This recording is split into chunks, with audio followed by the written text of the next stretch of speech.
Hello students, welcome in the class of English literature. As you can see on your screen, today we will read and understand the poem Trees written by Joyce Kilmer. Trees is a lyric poem by young American poet Alfred Joyce Kilmer. He was born on 6th December 1886 in United States. Following graduation from Columbia University in 1908, he married Ellen Murray on 9th June of the same year, and they had 5 children. His first collection of poetry, Summer of Love, was published in 1911 and was well received. Trees was first published in August of 1913 in Poetry Magazine and then became the title poem in his second collection in 1914, Trees and Other Poems. Kilmer is most remembered for this poem. His poetry exhibits humility and a deep respect for God and nature. Kilmer joined the New York Army National Guard and was transferred to France in October of 1917 during the First World War, where he was shot and killed on 30th July 1918. Some of his famous other poems are Alarm Clocks, The Singing Girl, The House with Nobody in It, and his last poem written on the battlefield 6 weeks before his death, The Peacemaker. Our today's poem, Trees, begins with, I think that I shall never see a poem lovely as a tree. So in the very first 2 lines of the poem, speaker declares that he will never see a poem that is more beautiful than a tree. He knows without any doubt that every tree on the planet is greater and more lovely than even the most beautiful poem. Hence, the poem begins with a simple yet impactful statement about the future, about the tree. A tree whose hungry mouth is pressed.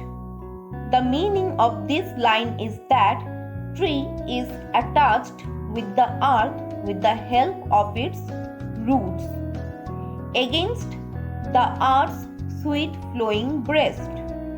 This phrase, the earth's sweet flowing breast, invokes the strong emotional bond between the mother and infant. A tree that looks at God all day and lifts her leafy arms to pray. Due to its position on the planet and its general unchanging structure, a tree is always facing God. The tree finds a connection with a God as much as humanity does, but it is more devoted than any could hope to be. In the next line, and lifts her leafy arms to pray, the speaker refers to the plant as her, which shows a direct connection to the largest symbol of Mother Earth. Every tree in our planet is a planet itself that is responsible for the growth and cultivation of life. A tree that may in summer wear a nest of robins in her hair. By saying in summer wear, the speaker refers to the birds as an accessory for the tree in the summer. Also, the term nest of robins means bird's nest, refers to when a girl's hair is knotted. So in the summer there will be a nest of robins in her hair. This line is meant to endear the tree to the reader, because tree is a home for various kinds of birds.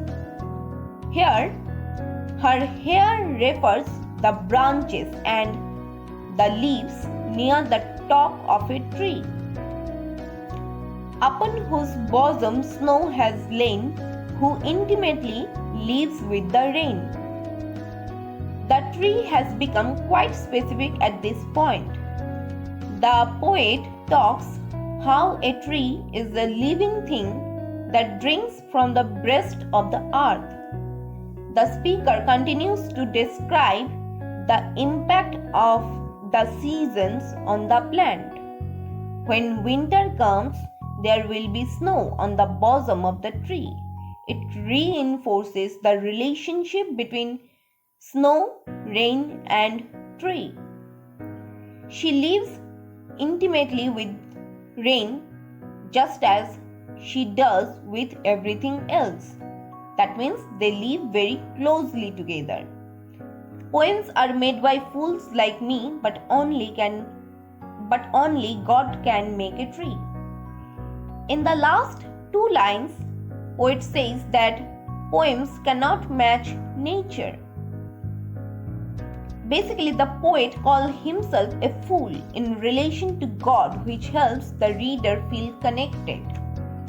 This matches with the speaker's ideology that trees are beyond beautiful and magnificent. Thank you, students, for listening till the end. Goodbye.